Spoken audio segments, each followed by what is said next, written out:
Tuscaloosa, I think. We got, of course, Thanksgiving, and then our number one soccer team plays for a trip to the Final Four Friday night.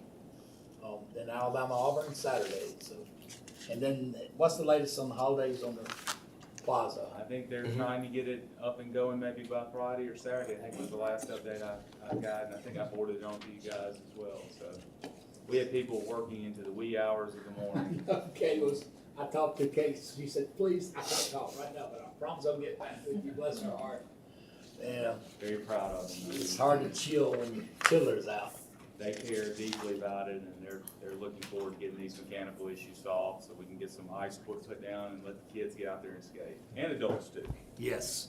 Let's call this meeting pre-council to order. Is there a motion to approve the minutes? So moved. Second. All in favor say aye. Aye. Minutes approved. Okay, Mr. Mills, you're up first today. Hi, good afternoon, Councilman Mayor. We have 12 applicants today, 3 of them for, they were tabled from the last time. Oh, Alabama Auburn. The first one of the 3 that was tabled again was the Golden Jubilee Food Mart LLC, 15th Street, Texaco. They're applying for retail beer off premises, retail table wine off premises. The second one we have is the Diamond Jubilee Food Mart LLC at McFarland, Texaco. They're applying for retail beer off premises and retail table wine off premises. My third application is for Diamond Jubilee Food Mart LLC. It's a package store, applying for lounge retail liquor, class 2 package store. Tony, you done set off I the know. car alarm. They're trying to get to the We package need to store. rethink these things. I don't think my buzzer will work that far away. All right, and my fourth application we have is for Downtown Social LLC, applying for DBA Downtown Social, applying for special retail more than 30 days. The next applicant we have is, yes, sir. Tony, back up one. Downtown Social, Yes, sir. there. So is that going in that old Is that Kyle office supply? Yeah, yes, it's going to Old Weatherford, yes, sir. Is that Kyle? I think it's No, Weatherford. Weatherford. Weatherford. Kyle, Oh, yeah. Kyle's for sale, though. Yeah, they're merging. So is that next to, isn't there another bar right next door? What's that, Lucy Brews, maybe? Luther Brews? Yes, sir. And I've lost track, or in the downtown area, have we left in the dust the proscription on 2 bar fronts in the same block? So This is different. is actually not a bar. Yeah. This is an event center, It's an similar event to the district room next to Innisfree, where you just rent it out. It will not operate and should. Where is it? At the end of Across the street from 20th Newpark. Avenue, or no, Who's doing it? Is this Bill Rice? Bill Rice. Yeah, but it's already done. That isn't the current picture, is it? Isn't it No, already no, done? that's probably not a current picture. No, it's not a current picture. That's why you're confused, Busby. But it is, Me it's too. going in the Weatherford shopping center. I mean, District 1? yes, sir. Matthew, that's yours. That's down from Duke's, isn't it? Or is That's it? what I thought. Yeah, down Yeah, from it's Duke's. fine. Or is it the other street? End of the from block from the U-Park? cleaners. U-Park. From U-Park. Yeah, We right across just- the street. Yeah. I know what We you're talking about. just gave away this We strip did. right Part of the here, street. right? yes, there's been Gave a away is not the number, correct term. a number of street vacations that have But the happened. street this is on is in terrible disrepair, because I parked there once. Okay. It's in bad shape. That's not why it's broke. Any more questions on this one? All right, the next one we have is Pinch Cater Incorporated for the jalapenos downtown. They're going into where the old Avenue Pub was located at. They're applying for a restaurant retail liquor. And then the remaining applicants, remaining 7 are for Downtown Entertainment LLC. It's for the game day events. We have ATL Alumni Game Day Bar, the DKE Alumni Game Day Bar, EN Alumni Game Day Bar, the KA Alumni Game Day Bar, Phi Gam Alumni Game Day Bar, Phi Psi Alumni Game Day Bar, and SAE Alumni Game Day Bar. All taking place on November 26th. It'd be easier just to say, well, who's not doing it? Probably so. Yes, sir. Better get busy. That's it. Any questions for Mr. Mills? Thank you, sir. All right. Okay, Ashley or Caitlin? Good afternoon, council. Afternoon. So we've got one conditional use now. With this one, we are going to request that it is tabled due to the applicant being out of town for Thanksgiving. This is what Zach introduced a couple weeks ago. It's going to be located at 1706 16th Street. The use was approved at the Zoning Board of Adjustment back in March of this year, but the portion of it that is going to be the bar aspect in which you can have wine and beer, that's why it's going to come before you. This is the site currently. The portion in which you can have one beer. Wine and That beer. was- Wine Oh, and wine beer. and beer. Wine- I misunderstood that. thought Wine and That beer. was awfully decent of them. But again, we are going to request that it be tabled until the 6th, which is the next city council meeting, just to let the applicant get back in town. Do you have any more questions about this? I'm sorry, at least I didn't call you Zach. That is true. As long as you know what your name is.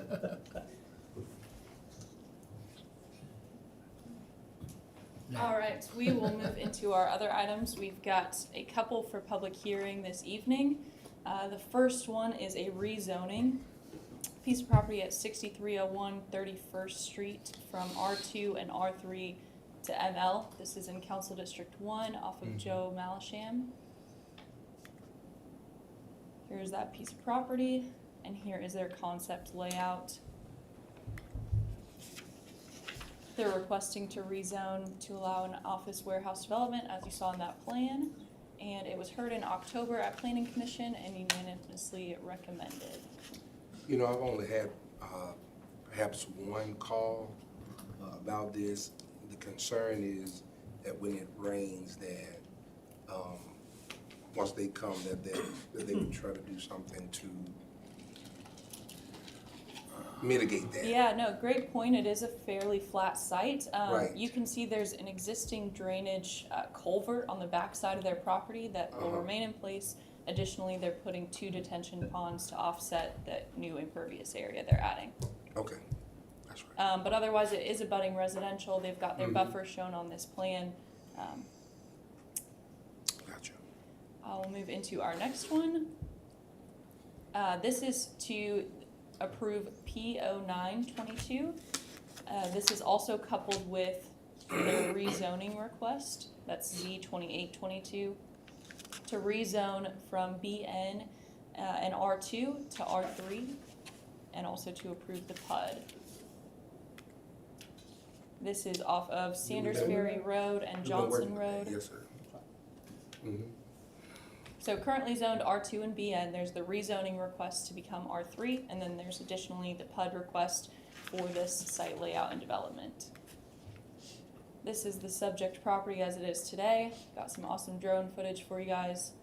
They are proposing 49 lots and 2 open space lots. There will also be a playground and pavilion area.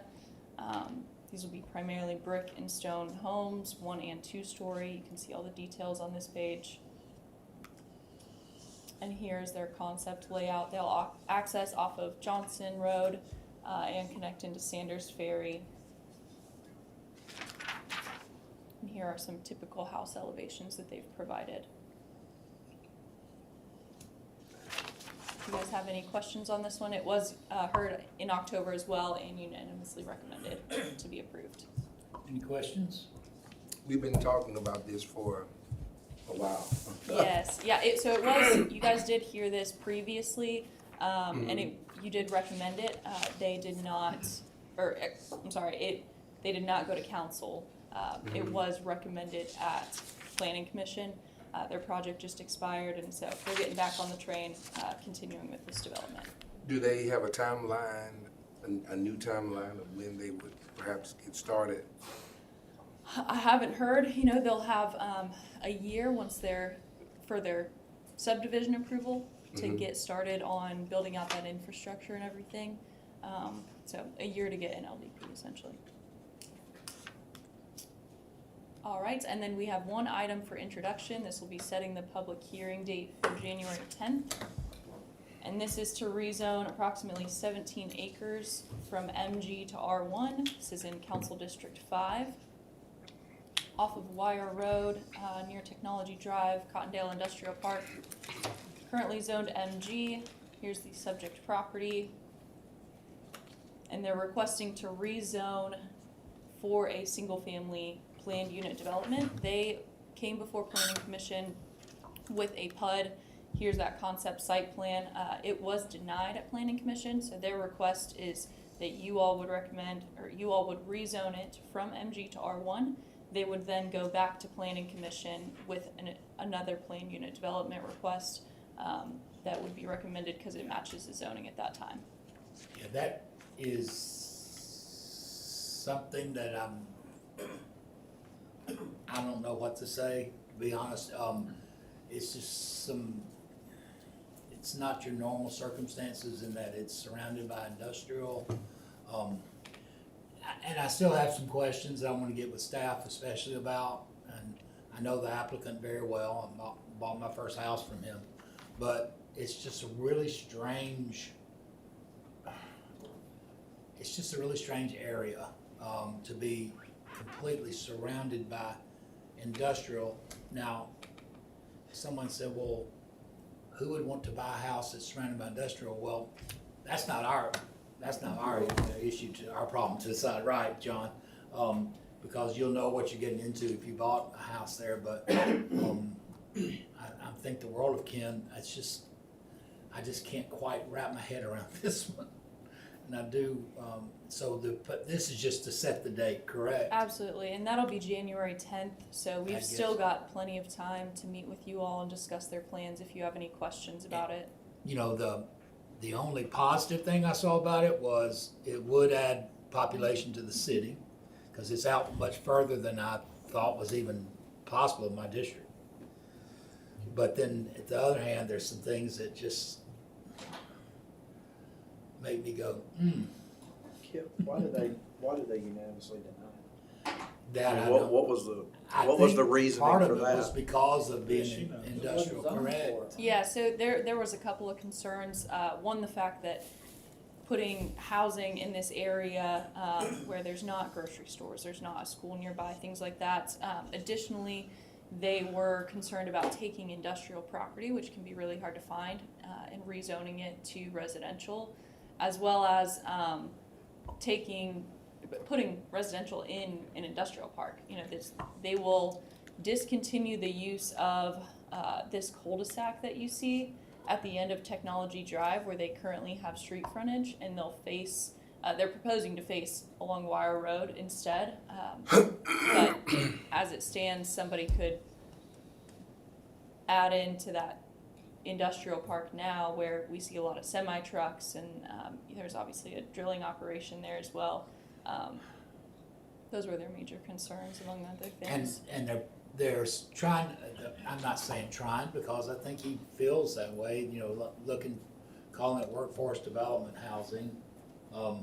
But, which of course we all know we need, but there's just too many questions for me right now to really have an opinion. Well, and really quickly on the idea of workforce housing, I know that buzzword has been around a lot. Yes. And that was one of the issues that the Planning and Zoning Commission had as well with this proposal. Our price point for workforce housing, true workforce housing, is the microphone, I always forget. Our price point for workforce housing is really $175 to $230. That's your sweet spot. And I recall they were looking at $300 at that bottom line in the middle of an industrial park. I know. So that kind of hit the Planning Commission strangely, I believe. Me too. So, and we can talk a little bit more. I'll forward y'all some things about workforce housing, because I know so many of these that are coming up are going to say this is workforce housing. So, And like I said, if Mr. fault is watching today. I mean, I respect him a lot and like him a lot. There's just too many questions for me. Lots of time for questions between now and But we'll January we'll have 10th. time. I'm glad it's just for introduction. Well, just as a question, just for my knowledge, so they're planning on, say, 300,000 houses is the picture they show. I'm not trying to say they're a bait and switch, but if they don't have to build those houses, do they, if we voted to be residential? So absolutely not. I mean, what Ms. Giles described was that the planned unit development that they proposed was denied. Yeah. And so they can't even come forward with it, but they said, okay, we'd like to still move forward with our rezoning request back to R1. So if this is rezoned to R1, they can either just come straight in and build an R1 subdivision with 12,000 square foot lots with no material restrictions on it at all, or they can come in with another planned unit development. So there is that. There's no guarantee that they would ever come back with an R1 PUD at the end of the day that looked like something or had material controls on it. So. Okay, thank you. Emily and Caitlin, both thank y'all too. All right, is that all, Caitlin? I believe that is everything. Okay, any further questions for Emily or Caitlin, Ashley? Okay, thank you all. Mayor Maddox. Yes, sir. Tonight, we will have a resolution for suspended rules. It's a culmination of a couple of weeks of work. The resolution is authorizing me to send a letter on behalf to United States DOT supporting Alabama Southern Railroad's application under a CRISI grant for basically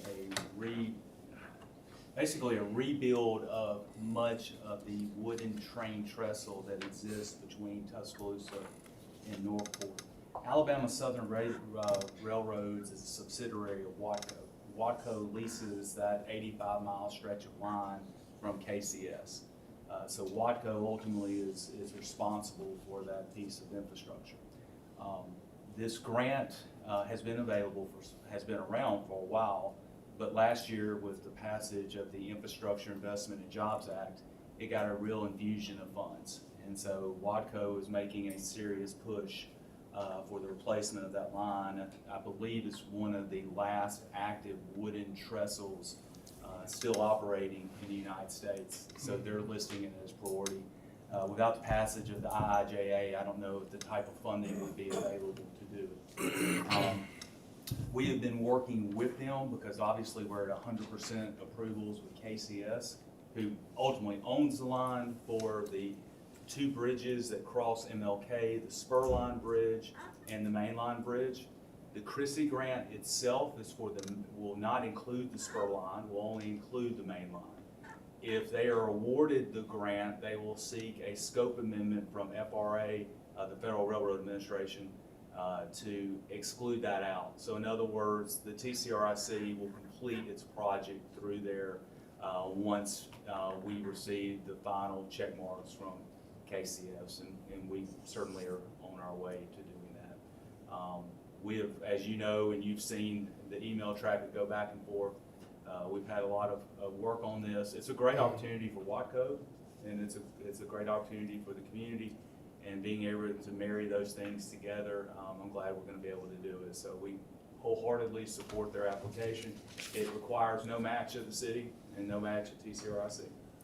So Thank you. the Thank you, suspended rules tonight would just be us authorizing you to make that agreement to support them doing it? Yes, it's just for me to support them. Yeah. I can't support any type of grant without authorization. Right. But it's support that doesn't require money? No. Thank you for your fight. Yeah. And it solves the problem. You have really There's a stepped very in. good nasty gram in there at one point. Yeah, I loved it. I loved every bit of it. It's very direct. Yeah. Well, Nothing wrong with that. you know, I think it's, I commend Cody Gillum and the local Watco office. They understood, you know, the work that's been put in. And although sometimes it's the law of indirect consequences, one thing can happen, it can set in motion other dominoes to fall. And I really appreciate Cody's work on that and ultimately us finding a perfect resolution to it. And it's funny, someone sent me I forget what article it's from, that it says the top 10 disasters waiting to happen, and one of them was was the bridge with the train going across it. It carries a lot of crude oil, a lot of oil coming out of Hunt up, and right now the initial price tag to replace that bridge is around, I think 55 million was the last number I saw. I think that number will be a lot. Now, it's not going to be a complete replacement. There is, as they were telling us, a lot of steel and concrete within that, and there's some things that will not have to be replaced, but there will be a great deal that will, and it needs to be. I mean, it needs to be safe. Absolutely. Appreciate you, Mr. Mayor. Thank you. I'm glad we were able to make it all work for everyone involved. That's right. Let me step back and apologize for being insensitive. I think I've been very insensitive today because I was talking about what a great week it is in football and soccer and ice skating when Norman lost his father yesterday. And I know how, I don't think I've ever known of a better, I can't look at you. I don't think I've ever known of a better son. There's no way possible to be a better son than you've been to your daddy. And we all love you and are praying for you and all your family. Amen. Very much appreciate it. Okay, Ms. Johnson. Alright, so I am just coming back to you guys to go over ZBA. We have quite a few members that have terms that have either expired or have resigned from the board.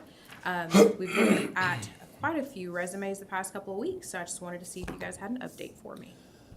What I have, well, before we do, I know we're gonna settle on the first one today, but reading the other 4 resumes from every word, we've got 4 very wonderful people.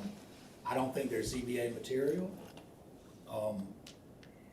I told Cassius that we have one that's has a great mental health background. I think we need to keep her in mind for the next opening we've got concerning mental health. We've got,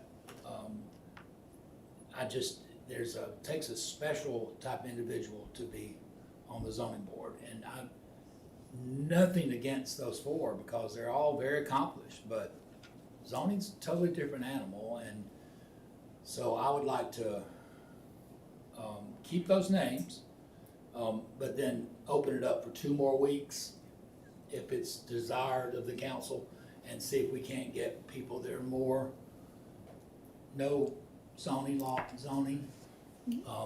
And again, like I said, each one of those people have their own strengths. I think zoning is, different. Is that okay with everyone? I can't, I appreciate folks that serve on these boards. I mean, these are tough boards to serve on. Oh, yes, they are. And so we'll do that then, Brenda. Well, That would be for Mr. Spikes. Yes, but Yeah. you also have 2 But more today- regular and Yeah, then but today we agreed last week to push Michelle Coley, Tim Gilliam, and Andrew Robertson forward.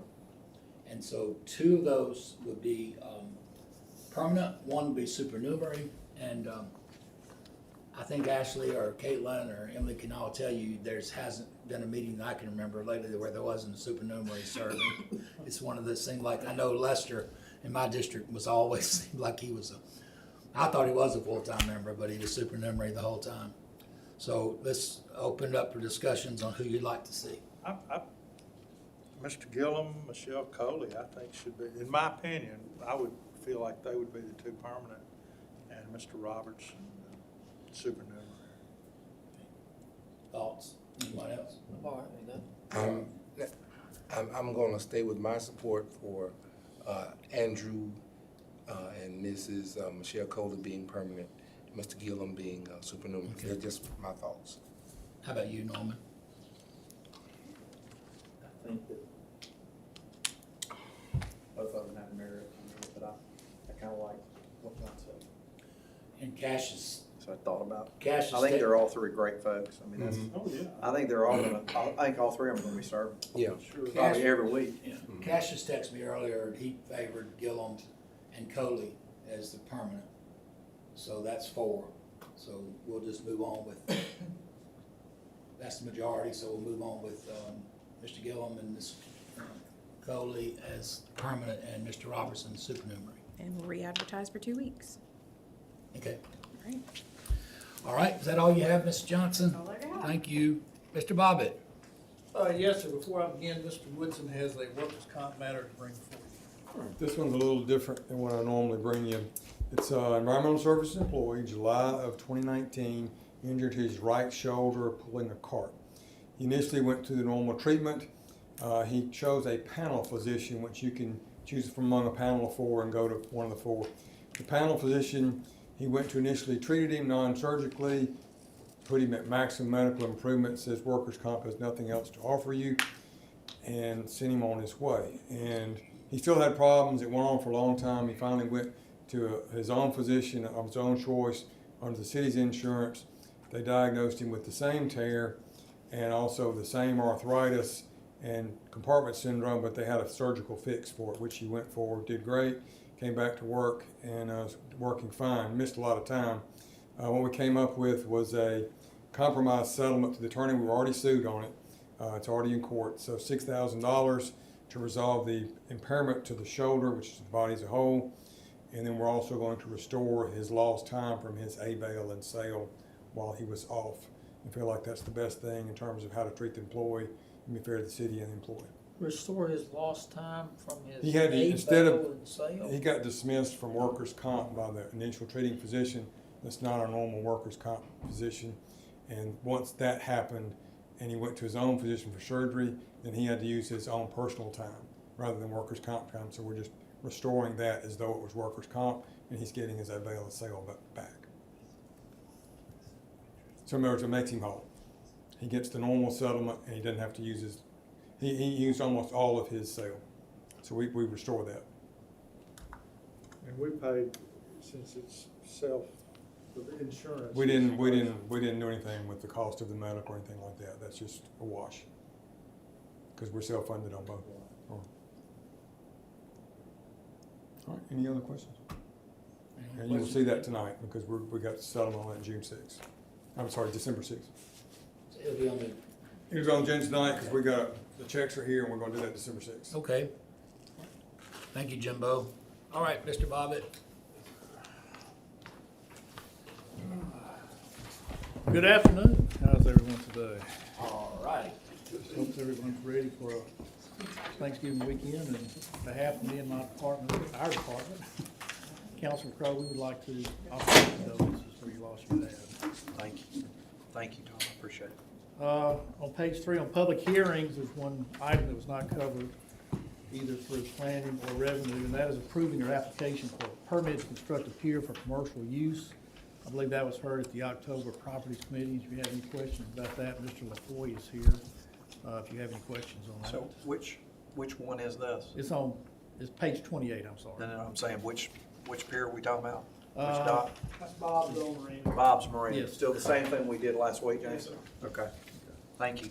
Hey, Tom, before Yes, we, sir. before we go on the consent agenda, there was an assortment of items all surrounding kind of, look like protective wear and equipment. What's going on, chief? Is that all for That, you? CDGB money, yes, sir, it is, it's all related to, the CDGB grant that we received. The pediatric bags are to deal with pediatric, patients, the video, the laryngoscopes, to be able to view when you're doing an intubation, the tablets, for patient care reporting. So when you say, cause it totaled like plus north of 200 grand. Yes, sir, we had a total of 675 in the grant. Okay, so when you say all related to the grant, it's all Yes, sir. being paid for everywhere? Yes, sir. All right, thank you. Thank you. Then moving on to page 46 under your agenda. You'll be authorizing a disbursement from District 7 Improvement Fund. You'll hear about that on finance this afternoon. Page 47, authorizing a disbursement from District 7 Improvement Fund. You'll also hear about that this afternoon, finance. Page 48, you'll be selecting USI Southeast for general property and liability insurance brokerage services. That was heard in Insurance Litigation Committee on November the 8th. Does that have a set term on it? Are we entering into a multi-year contract? Are we, 1 year, what's the term? We haven't done a contract yet. We haven't. Okay, this is Just selecting them. this is us accepting and endorsing staff recommendation. Yes, sir. And that then gets worked into the contract. Yes, sir. What was it under the previous? It was five 1-year pieces. I believe it. I can't remember. I can't recall right off the bat. Would you expect it to be the same? You I would could have expect- gotten out at any 1 year, but absent a move to get out, it would run 5 years. That's one of the things we'll be negotiating with USI. And then it'll come back to us and we'll talk about it, or not? The premium would come back to you, yes, sir. Pay it, yes, sir. You could reject it at that Yeah, time. yeah. All right, Yeah, but I thank mean, it'd just be good to know. I mean, yeah, I'm assuming it'll probably be the same timeframe, wouldn't it? A year at a time? I mean, I would assume that's what we're gonna negotiate with USI. We'll be negotiating the contract. you. All right, Page 49 and 50, you'll be tentatively awarding a public works contract to John Plott for pedestrian bridge. You've heard about that in projects. Page 51, authorizing the chief financial officer to draw a draft for the 69 South utility relocation acquisitions. That's coming from our office. Page 52, authorizing a minor public works contractor with the Splendor, if that's correct. Now, Selvin's not here, so I don't know what the name is. That's one, thank you. So you're giving Selvin $4,000 for taking out a tree. You heard that about the projects on November the 8th. Page 53, authorizing professional services contract with Chambliss King for design services for the Benjamin Barnes YMCA. That was heard at projects on November the 8th. Page 54, authorizing an engineering services agreement with Gresham Smith. You've heard about that on projects on November the 8th. Page 55, authorizing the mayor to execute a license agreement with University of Alpha driver training. That comes from fire rescue.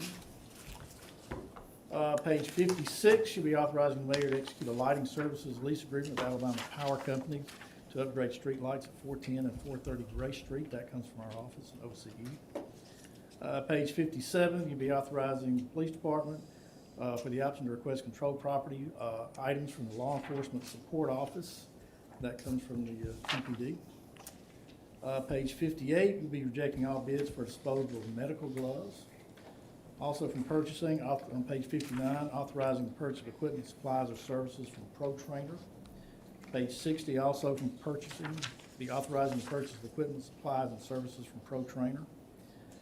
Page 61, from purchasing, you'll be authorizing the purchase of equipment, supplies from the Southland International. And page 62, authorizing the purchase of equipment, supplies, or services from TAPCO. Page 63, be authorizing third amendment to the fiscal year 2023 general funds reserved for future improvements. That was heard at finance on November the 8th.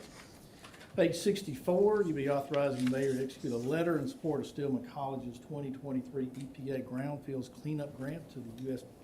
United States Environmental Protection Agency. Page 65, you'll be authorizing the chief financial officer. Is this by support? What does that mean? Go ahead, Mr. Yeah, it is a grant supporting Stillman College's foundation, as they're writing for a grant to receive funds to redo the land of King and Williams Hall, similar to the letter that the mayor has talked about, support for the railroad. Just a letter of support. So it's just us as the city nodding and saying, we're aware of this and we support their pursuit of it? Yes, sir. In most of these grants, they normally require local governmental support. And this is the nearly identical grant they applied for last year and was authorized. And we did the same thing last year. All right. Page 60 and 60, 65 and 66, you'll be authorizing the chief financial officer to draw drafts for the Juanita Phase 2 improvement program. On ordinances and resolutions of a general nature or permanent operation, you'll be authorizing amendment for fiscal year 2023 general fund budget. You heard about that at finance. On the 8th, you'll be appointing Matthew McCool to the HPC. And other than the suspended rules item that the mayor's already discussed, I believe that's it. I don't believe we have an executive session today. So that's, if you have any questions for me. I do, on page 57, what are controlled property items? That's it. Yes, sir. Basically, our 1033 program, where we get assets, what program? our 1033 program where we get assets to the military, their discarded property and that kind of stuff. This is the same contract that we did earlier in the year. They just updated some items that are available to us. Not saying we're going to get them, just basically that they're available to police departments. So how many helicopters are we? Yeah, Not by what any- kind of items like slings for rifles or helicopters or tanks or? Basically, they sent out a list. It was just an updated list of what items are available. But it's the same contract that we signed before, saying that we basically have that contract with them. You don't have to buy anything. No, we're not buying anything. It's all free. So it's just basically an updated list of what's available. Catalog. Is all it is. Same verbiage of how we use it and all that kind of stuff. So I apologize for putting it straight on council, but because the verbiage was the same, I didn't think that y'all wanted to redo all that. It's just an updated list of items. So we gotta re-sign the contract. Anything else? Any questions for Mr. Bobbitt? Thank you. Thanks, sir. Ms. Marion, do you have an update on the toy drive, how that's going? Yes, sir. So far, we've only been able to collect on 41 tickets, but, you know, we still got plenty of time. I've noticed these boxes in City Hall, the Toys for Tots, look mighty empty. Everybody just waits kind of till the last moment. Well, Black Friday's the big shopping day. That's what maybe. everybody's waiting on. Yeah. Maybe You have that- to buy them at the local store or from a website of a store that has a physical nexus. Yes, by the way, how do you do, how do you know? Well, as long as they have a physical nexus, like Dick's or Academy Sports or, you know, but if they don't, or they come through Amazon, just say no. Don't know to Amazon. Say no, just go shop local. Okay. Contrary to what I people hope my kids believe, are listening. Yeah, if I can get my quick speech, if you buy something for $100 at Dick's Sporting Goods in the city of Tuscaloosa or anywhere, it's $3.57. It goes back into the taxpayers of Tuscaloosa. By the way, 50% of that goes really invested into police and fire. It's nearly 50% of our budget is police and fire. If you buy the same $100 at Amazon, the city gets 7 cents. And so if your house is on fire, or your child's at the bottom of a swimming pool, or someone's breaking into your home, Amazon's not gonna come to your front door. It's gonna be the city of Tuscaloosa. And so we're very passionate about people, you know, staying local, shopping local. Well, I tell you what, my mom turned 91 in October, and the day before I went shopping, 4.5 hours, and I had so many bags of stuff, but anyway, and I had to take 2 things back, so I got to take it right back. Didn't have to worry. Just went down back to Penny's or Belk and exchange things, and I felt so good about that receipt, and because everything that I buy and Christmas is local. Yeah. You know, so shop local, everybody. I've been Where? local. Oh, okay. Hey, and I was impressed by J.C. Penney's, by the way. I haven't been there in a long time. That's not a tired store anymore. Good. Good. I got a question before Yes, sir. we move on. And is somebody from purchasing in here? I So, think we do. Tom, on page 61, when we see this recycling curve sorter for $40 million, what, is that something we've already identified to buy and now purchasing's just found it? Well, I don't understand what's going on there. I couldn't tell you what a curb sorter is. I assume it's Well, a vehicle for $225,000. It's But there's But It's a budgeted vehicle that it's the the vehicle that has the different, bins that are in them. Just like everything else that we've been purchasing, everything's slow on coming, so I would imagine, but we could not purchase it without it being budgeted by. No, so that's what's going, it's already in some budget and approved, and now they've just founded it. They found it and are able to buy it. Yes, sir. This is under, basically, they buy these under state. And those are, It's like lost in they're, it. as best as I've understood it over the years, those are as close to custom made as they come. And they also purchase them under the state contract. What does that mean? Means that there's a list that the state has where they get a break in the value of the vehicle, the price of the vehicle. Okay, thank you. All right, thank you, Mr. Bobbitt. Public Projects 230, Finance 315, then Public Safety's been canceled, so we'll be back council at 6. A long agenda, as you can see, 12 alcohol items, so, but we will not meet next Tuesday, observance of, because of the Thanksgiving holidays, and ZBA will meet on Wednesday, November 30th, instead of that Monday, in the council chambers. Anybody else have anything to bring? Yes, sir. Yes, sir. Tonight, we'll be honoring several of the para-United soccer teams. Yeah. And so, instead of doing one individually, if it's okay with the council, we'll read one resolution and ask each team to come up and take a picture with them. Very excited to have them. I know the commitment of those parents. I got a couple of emails on this, so contrary to what's out there on social media, my son actually plays for a local soccer team.